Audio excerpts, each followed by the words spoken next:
Hello everyone, welcome to lead script. So today we are back again with a new video. आज के video में हम लोग detail discussion करने वाले हैं regarding the exam structure CAT 2023 के लिए जो आप प्रिपरेशन कर रहे हो। बट एग्जाम स्ट्रक्चर के बारे में अगर आपको डिटेल आइडिया नहीं है तो it is the best time कि आप अभी जो प्रिपरेशन स्टार्ट करोगे उससे पहले पूरा स्ट्रक्चर जानो कि किस टाइप के क्वेश्चन कितने आ रहे हैं, सो दैट अकॉर्डिंगली आपका प्रिपरेशन प्लान जो है वो रेडी हो जाए। तो इसमें हम लोग पूरा इन डेप्थ नॉलेज लेने का ट्राई करेंगे एंड आई विल ट्राई कि आपको एक एक चीज़ का पूरा डिटेल में आइडिया लग जाए। अगर कुछ क्वेश्चंस होंगे तो ज़रूर आप कमेंट सेक्शन में कनेक्ट कर सकते हो। I will try to help you out. So start करते हैं। Before starting, in case you want to opt for easy CAT course तो आप अभी कर सकते हो। Enrolment are still open. एक सेशन ऑलरेडी हो चुका है, ओरिएंटेशन सेशन था जिसमें पूरा ईयर का जर्नी डिस्कस होता है कि कैसे कैसे हम लोग क्लासेस करने वाले हैं। आई होप आप में से भी कुछ स्टूडेंट्स होंगे जो वीडियो देख रहे हैं, उन्होंने अटेंड करा होगा एंड उनको अच्छा लगा होगा। पूरा हमने प्रोसेस उनको समझा दिया है। आपको रिकॉर्डेड वीडियो उसका मिल जाएगा अगर आप उसके लिए इनरोल करते हो। अगर कोर्स रिलेटेड आपको कुछ क्वेश्चंस हैं तो आप डिस्क्रिप्शन में मैंने अपना व्हाट्सएप नंबर दिया है, टीम का नंबर अवेलेबल, आप कनेक्ट कर सकते हो। बेसिक डिटेल्स की अगर मैं बात करूँ, 5 चीज़ें चाहिए होती हैं आपको एक एग्जाम को अच्छे से डिटेल में क्रैक करने के लिए। सबसे पहला होगा लाइव क्लासेस। तो हम लोग लाइव सेशन जो प्रोवाइड करेंगे नाइट में रहेंगे 10 to 12, 2 आवर सेशन होता है डेली बेसिस पे। अगर आप उनको मिस कर देते हो तो रिकॉर्डेड वीडियोस रहेंगे। इंटरेक्टिव सेशंस होते हैं। सो कई बार स्टूडेंट्स का डाउट आता है कि यार मैं अपने डाउट पूछ पाऊंगा क्लास में, तो you will be able to ask. Interactive session होगा, थोड़ा बहुत हंसी मजाक भी कर रहे होंगे एंड अपना डिस्कशन जो है वो कंटिन्यू करेंगे। Second thing will be recorded videos. Even if आप मिस करते हो, आप बाद में देखना चाहते हो, और even if you want to revise, you will be able to do that, आपके पास एक्सेस रहेगा। थर्ड थिंग विल बी, आपने जो भी टॉपिक पढ़ा, आपको मटेरियल चाहिए, प्रैक्टिस बैंक चाहिए, मुझे असाइनमेंट चाहिए, you will get all of them. हम लोग प्रोवाइड करेंगे। आपका डैशबोर्ड बनेगा वेबसाइट पे, वहां पर आपको सारी चीजों की अवेलेबिलिटी मिल जाता है। चौथे नंबर पे इंपॉर्टेंट चीज रहता है डाउट सॉल्विंग। तो उसके लिए हमने ऑप्शन आपको ये दिया है कि यार आपने असाइनमेंट कर लिया, आपने लाइव क्लास कर लिया, आपको डाउट आ जाता है, तो डाउट के लिए लाइव क्लासेस के थ्रू भी डाउट सॉल्विंग सेशंस होंगे। And if we talk about individual doubt solving process, तो उसके लिए आपके पोर्टल पे ऑप्शन रहेगा, बाद में भी पूछ सकते हो। And fifth and the most important thing, that will be the test, कि भाई मुझे सॉल्व तो करना आ गया but now I need to solve within the time limit. तो will I be able to do that? Yes, definitely. हम लोग आपको पोर्टल प्रोवाइड करेंगे। In that portal you will be able to give test. उसमें आपको topic test रहेंगे, sectional test है, full length मॉक्स है, सारी चीजें आपको मिल जाएंगी। कोर्स का डिटेल्स आपको डिस्क्रिप्शन में मिल जाएगा, आप वहां से चेक कर सकते हो। ठीक है, तो चलो स्टार्ट करते हैं कैट के स्ट्रक्चर के बारे में। देखिए, कैट के स्ट्रक्चर को मैं 2 पार्ट्स में डिवाइड कर रहा हूँ। एक है कोविड के पहले का प्रोसेस, कोविड के बाद का प्रोसेस। इन डेप्थ हम लोग जाएंगे कोविड के बाद के प्रोसेस में, क्योंकि एग्जाम का स्ट्रक्चर चेंज हुआ है, क्या चेंजेस हुआ है उसके बारे में बात करते हैं। देखिए, सबसे पहले अगर मैं बात कर रहा हूँ 2020 से पहले की, 2019 तक, तो हमारे पास जो एग्जाम रहता था वो रहता था 3 आवर्स। 3 आवर्स का एग्जाम होता था जिसमें अपने को verbal ability and reading comprehension के लिए 1 आवर मिलता था, 1 आवर मिलता था for logical reasoning and data interpretation section, और 1 आवर मिलता था क्वांटिटेटिव एप्टीट्यूड के लिए। ये जो पैटर्न है 2014 से चला और 2019 तक ये कंटिन्यू रहा। इसमें 1 आवर का ही पेपर होता था, 1 आवर का पर सेक्शन होता था, 3 आवर्स का टोटल पेपर होता था। 2 स्लॉट्स में ये पेपर हुआ करता था कि एक स्लॉट 1 है, एक स्लॉट 2 है, 2 पेपर में होता था एंड अकॉर्डिंगली चीजें कंडक्ट हो जाती थी। बट जब ही जैसे ही कोविड आया तो स्लॉट थे लिमिटेड, तो एक टाइम पे हम बहुत ज्यादा सीट्स भर नहीं सकते थे। उन्होंने क्या किया, 2 स्लॉट्स को 3 स्लॉट्स में डिवाइड कर दिया और पेपर का टाइम 3 आवर्स से 2 आवर्स कर दिया। अब 2 आवर्स में नंबर ऑफ क्वेश्चंस भी चेंज हो गए और नंबर ऑफ क्वेश्चंस के साथ साथ में थोड़ा बहुत जिस टाइप ऑफ क्वेश्चंस को पूछा जा रहा था वो भी चेंज हो गया। तो क्या क्या चेंजेस हुए उनके बारे में बात करते हैं। अगर मैं कैट 2020 एग्जाम की बात करूं तो अपने पास उस टाइम पे 2 आवर्स का पेपर हुआ, जिसमें अगर 3 आवर्स का पेपर हो रहा था तो हमारे पास क्वेश्चंस पूछे जाते थे 34, 32 एंड 34। ये एग्जाम का पैटर्न रहता था कोविड से पहले। कोविड के बाद में जो स्ट्रक्चर आया 2020 का, हर ईयर एग्जाम पैटर्न थोड़ा थोड़ा चेंज हुआ। तीनों ईयर का हम लोग डेटा एनालाइज करेंगे। कैट 2020 में अपने पास VARC में 26 क्वेश्चन थे, DLR में 24 क्वेश्चन थे एंड क्वांट्स में 26 क्वेश्चन थे। 2020 का पेपर जो था वो लेंदी बन गया था, बहुत ही ज्यादा लंबा पेपर बन गया था, डिफिकल्ट हो गया था, स्टूडेंट्स की हालत खराब हो गई थी इसको अटेम्प्ट करने में। इसमें अपने पास VARC सेक्शन में 26 में से आरसीज के चार आरसीज थे, जिसमें 5-5 के 2 आरसीज थे और 2-4-4 के आरसीज थे। पैरा जंबल थे 3, समरी थे 3, ऑड मैन आउट थे 2। ये डिस्ट्रीब्यूशन रहा। Then if you talk about DLR section, 24 question थे, जिसमें 6-6 वाले 2 पजल्स थे, 4-4-4 वाले 3 पजल थे। 6-6 वाले पजल थोड़ा लेवल ऑफ डिफिकल्टी हाई था, 4-4-4 जो पजल्स थे उनका लेवल ऑफ डिफिकल्टी कम था। तो स्टूडेंट्स के लिए पिक एंड चूज करना डिफिकल्ट हो गया कि यार पहले 6 वाला करूं, 4 वाला करूं, और उसी जद्दोजहद में चीजें खराब हो गई। देन और एक चीज और जो सबसे ज्यादा इंपॉर्टेंट है आपके लिए समझना, 2020 में स्टूडेंट्स को नहीं पता था कि यार कितने नंबर ऑफ क्वेश्चंस आने वाले हैं। लास्ट ईयर 34, 32 एंड 34 का डिस्ट्रीब्यूशन था, 2020 में कोई आइडिया नहीं था। तो 2020 में अपने पास में ये पेपर बन के आया था, जिसमें क्वांट्स में 26 क्वेश्चंस थे और अरिथमेटिक सेक्शन की अगर मैं बात करूं 10 क्वेश्चन अरिथमेटिक से थे, अलजेब्रा से 8 क्वेश्चंस थे, +-1 हो सकता है क्योंकि हर डिफरेंट स्लॉट्स में एक दो क्वेश्चन ऊपर नीचे होते हैं। अप्रोक्सीमेटली आप क्वेश्चंस को पकड़ के चलो, अरिथमेटिक में 10 थे, अलजेब्रा में 8 थे, नंबर सिस्टम में 5 थे, ज्योमेट्री एंड मेंसुरेशन पे 3 थे, मॉडर्न मैथ से कोई भी क्वेश्चन नहीं था 2020 के कैट के पेपर में। तो आपको अपनी प्रायोरिटीज सेट हो चुकी हैं कि यार अरिथमेटिक और अलजेब्रा ज्यादा पूछा जा रहा है 2020 के पेपर की अगर मैं बात करता हूं तो। ठीक है, अब अगर मैं परसेंटाइल्स की बात करूं, अप्रोक्सीमेटली स्केल्ड जो स्कोर था 61 स्कोर पे 90 परसेंटाइल बन गया था उस ईयर की अगर मैं बात कर रहा हूं। तो आप समझ रहे होगे यार क्वेश्चंस का जो नंबर ऑफ क्वेश्चंस अगर बढ़ गए, पेपर का लेवल ऑफ डिफिकल्टी अगर अच्छा बना तो 60 पे 90 परसेंटाइल जो वो बन गया था। अब जैसे ही 2020 से 2021 पे हम लोग मूव करें, वीआरसी के 26 की जगह पर इस 2021 में 24 क्वेश्चन आए, 2 क्वेश्चन कम हो गए वीआरसी सेक्शन में। डीएलआर में 24 से 20 क्वेश्चन रह गए और क्वांट्स में 26 से 22 क्वेश्चंस में हम लोग मूव कर गए। तो हमारा जो 2021 का पैटर्न था उसमें वीआरसी में 24 क्वेश्चन, डीएलआर में 20 क्वेश्चन एंड क्वांट्स में 22 क्वेश्चंस का फॉर्मेशन हुआ। अब यहां पर भी आरसीज अपने पास 4 ही आए। पिछली बारी क्या हुआ 2020 में 5-5 के 2 आरसीज और 4-4 के 2 आरसीज, लेकिन इस बारी अपने पास में 4-4 के 4 आरसीज जो है वो अवेलेबल थे। Then para jumbles 3, summary 3, odd man out 2 ये आया। डीएलआर में इस कहानी चेंज हो गया, 4 वाला एक पजल कम हो गया, 6+6+4+4 हो गया कि 6 वाले 2 क्वेश्चन आए, 4 वाले 2 क्वेश्चन आए।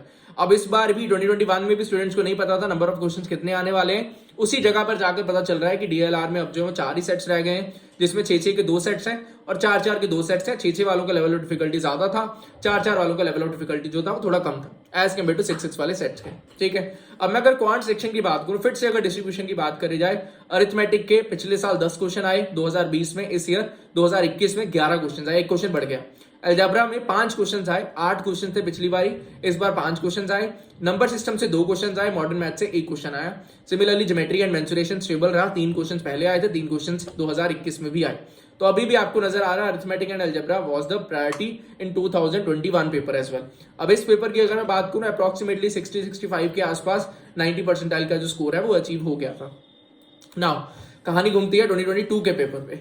अब 2022 की अगर मैं बात करूं, नंबर ऑफ क्वेश्चंस अगर मैं वीआरसी, क्वांट्स एंड डीएलआर की बात करूं, that remained the same. VRC में इट वाज 24, डीएलआर में it was 20 and quants it was 22। But surprises थोड़े थोड़े यहां पर भी अवेलेबल थे। यहां पे क्या हुआ, आरसीज 4-4 वाले 4 थे, पैरा जंबल्स 3 थे, समरी 3 थे। यहां पर ऑड मैन आउट की जगह पर पैरा कंप्लीशन डाल दिया गया, जिसमें एक ब्लैंक था और उस ब्लैंक में आपको सेंटेंस फिट करना था, कौन सा सेंटेंस जो है वो यहां पर आएगा। तो उसको देखकर लोग बहुत ज्यादा सरप्राइज हो गए थे कि यार ये तो मैंने कभी देखा नहीं है, तो ये क्या चीज सामने आ गया। तो इसी जद्दोजहद में चीजें खराब हो गई। तो भैया ये चीज का ध्यान रखना है, अभी भी 2023 का कोई पेपर पैटर्न फिक्स नहीं है, चीजें चेंज हो सकती हैं। तो अपना माइंड फ्लेक्सिबल रख के चलो कि यार जो आप सीख रहे हो वो फिक्स नहीं है, चीजें चेंज हो सकती हैं, कुछ भी नया बनकर आ सकता है। अगर आपको नॉलेज है, इन डेप्थ आप चीजों को सीख रहे हो, then you will be able to attempt. डरने वाली कोई बात है नहीं, आपको घबराना नहीं है। Okay, now if you talk about DLR section, यहां पर फिर से गेम चेंज कर दिया। डीएलआर के साथ कैट का बहुत ज्यादा प्यार चल रहा है, हर बार चेंज कर रहे हैं। पहले 24 क्वेश्चन दिए 2020 में, जिसमें 6+6, 4+4+4। देन 2021 में अपने पास 20 क्वेश्चन दिए, 6+6+4+4। अब इस ईयर 20 क्वेश्चन दिए बट 5+5+5+5। अभी स्ट्रेटजी क्या बनाया था लोगों ने, मैं वो अंदर की बात क्या है, लोगों ने स्ट्रेटजी बनाया कि यार 6-6 वाले डिफिकल्ट आते हैं, 4-4 वाले इजी आते हैं, वो अटेम्प्ट कर लेते हैं। पहले 4-4 वाले अटेम्प्ट कर लेंगे, 8 क्वेश्चन वो बन जाएंगे, इजी होगा। 8-3 24 मार्क्स बनेंगे, कट ऑफ निकल जाएगा। उसके बाद 6 वाले पे हाथ मारने का ट्राई करेंगे, अगर बन रहा होगा बहुत अच्छी बात है, अगर नहीं बन रहा होगा कोई बात नहीं। बट जब अहम्स वाले पेपर बनाते हैं तो भैया कुछ ना कुछ तो आपके लिए रखेंगे, वो भी सरप्राइज। वो भी आपको कहते हैं कि आओ भैया आओ, मैदान में आओ, हम लोग आपको देख लेते हैं। उन्होंने क्या किया, पूरा स्ट्रेटजी गड़बड़ करा दिया आपका। 5+5+5+5 4 सेट है भैया, ढूंढो अब कौन सा अटेम्प्ट करना चाहते हो। लेवल ऑफ डिफिकल्टी अच्छा था पेपर का, सेट ढूंढते रह गए लोग। एक सेट अटेम्प्ट करने में हालत खराब है, दूसरा तो कहाँ ही पहुंचेंगे, दूसरे के बाद तीसरा तो बहुत ही कम लोग जो वो पहुंच पाए। तो ये पूरा स्ट्रेटजी जो वो गड़बड़ हो गया, और ये हर बार होगा। आपको फ्लेक्सिबल रहना है, रेडी रहना है इस चीज के कि भैया मुझे शुरू से ही, जब भी मैं अपना सॉल्विंग कर रहा हूँ, चीजें सीख रहा हूँ, पूरा डिटेल में इस तरह से सीखूंगा कि यार एग्जाम पैटर्न कुछ भी बने, परसेंटाइल मेरा अच्छा बनेगा, परसेंटाइल में मैं कोई दिक्कत नहीं आने दूंगा, मैं पूरा डिटेल में चीजें समझने वाला हूँ। क्वांट सेक्शन की बात करूं, आपकी प्रायोरिटीज फिर से सेट होने वाली हैं। अरिथमेटिक पे 8 क्वेश्चन, अलजेब्रा पे 8 क्वेश्चन। पिछले साल से 2021 से अरिथमेटिक के 3 क्वेश्चन कम हुए हैं, बट अलजेब्रा के 3 क्वेश्चंस बढ़ गए। अरिथमेटिक एंड अलजेब्रा का वेटेज 16 क्वेश्चंस है total out of 22 questions. Number system से 1 क्वेश्चन, मॉडर्न मैथ से 2 क्वेश्चन। मॉडर्न मैथ में पीएनसी एंड प्रोबेबिलिटी आ जाता है। देन ज्योमेट्री एंड मेंसुरेशन पे 3 क्वेश्चन। ये कंसिस्टेंट रहे तीनों साल। ज्योमेट्री एंड मेंसुरेशन से 3 क्वेश्चन आए 2020 में, 21 में, 22 में, उसमें कोई भी चेंज नहीं आया। अब कुछ स्टूडेंट्स होंगे नंबर सिस्टम को साइडलाइन कर देंगे, मॉडर्न मैथ्स को यार चलो बाद में देखेंगे, पहले अरिथमेटिक एंड अलजेब्रा पकड़ लेते हैं। मैं कहानी बता देता हूँ भाई, जो स्टूडेंट गलती करते हैं। देखिए अरिथमेटिक होता है लेंदी, तो ये मत सोचना कि चलो अरिथमेटिक कर लेते हैं मेरा काम चल जाएगा, नहीं। हमें अरिथमेटिक सीखना है, हमें अलजेब्रा भी चाहिए। अलजेब्रा में हमें ऐसे क्वेश्चंस मिलेंगे जो विद इन 1 मिनट सॉल्व होंगे, अपना स्कोर मैक्सिमाइज होगा। नंबर सिस्टम और मॉडर्न मैथ्स को क्या मैं छोड़ दूं? क्यों छोड़ोगे भाई? नॉन कैट एग्जाम्स नहीं देना है। कैट अगर खराब हो गया तो नॉन कैट एग्जाम नहीं देने जाओगे। नॉन कैट एग्जाम में नंबर सिस्टम मॉडर्न मैथ्स भर भर के आएगा, अरिथमेटिक अलजेब्रा भी आएगा, but number system modern maths आएगा। पीएनसी प्रोबेबिलिटी के बहुत क्वेश्चन आएंगे एनमैट स्नैप में। तो we need to be ready for everything भैया। हमें एग्जाम्स देने हैं, हमें कैट देना, आईएफटी देना, एनमैट देना, स्नैप देना, जैट देना, इवेंटिव टेस्ट भी देना है, कुछ लोग माई कैट देंगे। तो अपने पास ऑप्शंस है बहुत सारी, and we need to prepare for all of them. अगर हमें सबके लिए प्रिपेयर करना है तो automatically will be covering all of them. अब ज्योमेट्री एंड मेंसुरेशन की बात करें, 3 क्वेश्चंस थे यहाँ पर। अगर मैं नॉन कैट एग्जाम्स की बात करूं, नॉन कैट एग्जाम्स में अगर मैं एनमैट की बात करूं, एनमैट के सिलेबस में ज्योमेट्री पोर्शन नहीं है। मेंसुरेशन के इक्का दुक्का क्वेश्चन आते हैं, बट ज्योमेट्री पोर्शन नहीं है एज ऑफ लास्ट ईयर। इस ईयर का क्या सिनेरियो होगा वो भी लॉन्च होगा जुलाई अगस्त के टाइम पे डिटेल्स आते हैं। अभी नहीं पता एनमैट में क्या ज्योमेट्री आने वाला नहीं आने वाला, लास्ट 2-3 साल से नहीं आ रहा है, ठीक है। स्नैप की बात करें, स्नैप में भी ज्योमेट्री के क्वेश्चन जो है वो खास नहीं बनते हैं, मेंसुरेशन के बन जाते हैं, बट हाई फाई लेवल के ज्योमेट्री के क्वेश्चन नहीं बनते हैं। तो ज्योमेट्री आपका प्रायोरिटी जो है वो पहले नंबर पे अगर नहीं भी होगा दैट इज फाइन, कोई प्रॉब्लम नहीं है। बट देखो अगर आप 99 प्लस का सोच रहे हो तो आपको हर एक सेक्शन जो है वो अच्छा करना है, सो दैट अपने मार्क्स जो है वो आप मैक्सिमाइज कर पाओ, ठीक है। कहानी समझ में आ गया। अब verbal ability and reading comprehension की अगर मैं बात करूं, रीडिंग कॉम्प्रिहेंशन में आपका एज होना चाहिए, आपका रीडिंग स्पीड अच्छा होना चाहिए, आपका रिटेंशन पावर अच्छा होना चाहिए। क्योंकि एग्जाम कंडीशंस में जब प्रेशर पड़ेगा तो उतने प्रेशर के साथ में अगर 4 आरसीज को मैं 40 मिनट में संभालने की बात कर रहा हूं, नहीं हो पाता। 2-2 आरसीज तो आप इवन देख भी नहीं पाते, क्योंकि आपको जो बीए पोर्शन है वो भी अटेम्प्ट करना है। तो अगर आपका रीडिंग स्पीड अच्छा होगा, जिसमें आप डेटा को रिटेन कर पा रहे हो, कंक्लूजन पे लेकर आ पा रहे हो चीजों को, तो आपके लिए काफी ज्यादा हेल्पफुल होगा। इसीलिए बहुत ज्यादा आपको रिकमेंड किया जा रहा है। ओरिएंटेशन सेशन में भी आपने देखा होगा कि रीडिंग बहुत ज्यादा जरूरी है। आपका रीडिंग हैबिट अच्छा होगा तो ऑटोमेटिकली आप अपना नंबर ऑफ अटेम्प्ट्स बढ़ा पाओगे विद एक्यूरेसी। तो आपको एडिटोरियल्स मिलना स्टार्ट हो चुके हैं, आर्टिकल्स मिलना स्टार्ट हो चुके हैं, आपको रीड करना शुरू कर देना, समराइजिंग आपका स्टार्ट हो जाना चाहिए, उसको डिले ना करिए। डीएलआर के लिए हम लोग शुरू से स्टार्ट करेंगे, एक एक चीज पकड़ के पूरा प्रोसेस सीखेंगे कि क्या प्रोसेस है, कैसे ऑप्शन एलिमिनेशन पे जाना है, कैसे ऑप्शन यूजेज करना है, कैसे हमें कन्वेंशनल अप्रोच आना चाहिए, पूरा डिटेल में एक एक चीज करेंगे। क्वांट्स के लिए बेसिक्स टू एडवांस पूरा कंसेप्ट बिल्डिंग वाला पार्ट जो है, एक एक क्वेश्चन करते करते एक एक कंसेप्ट के साथ हमारा इंप्रूवमेंट जो होता चला जाएगा। तो आई होप सो आपको एक बेसिक क्लैरिटी मिल चुका है कैट एग्जाम के ऊपर कि क्या चीज है और कैसे आपको प्रिपरेशन करना है। इवन इफ आप ईजी का पार्ट हो, इवन इफ आप ईजी का पार्ट नहीं हो, अगर बनना चाहते हो you can do that, description में लिंक है।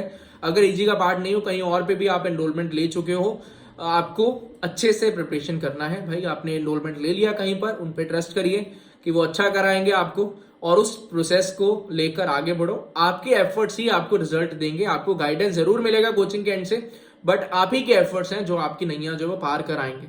तो हल्के में मत लेना चीजों को, अभी टाइम है। अभी टाइम इतना है कि आप अगर बिल्कुल ही शुरू के लेवल पे हो, बिल्कुल ही बेसिक्स लेवल पे हो, then also you will be able to crack. You just need to have that confidence in your mind, that is the most important thing. अगर वो कॉन्फिडेंस है, अगर वो डेडिकेशन के साथ प्रिपरेशन करने के लिए रेडी हो, then you will be able to do that. आपका बैकग्राउंड कुछ भी हो, इंजीनियरिंग हो, नॉन इंजीनियरिंग हो, बेसिक कैसे हो, खराब हो, बहुत खराब हो, जैसा भी सिनेरियो हो, अगर 1 साल अपना प्रिपरेशन में अच्छे से दे रहे हो, you will be able to do that. I can promise that thing to you. That will be all from my side.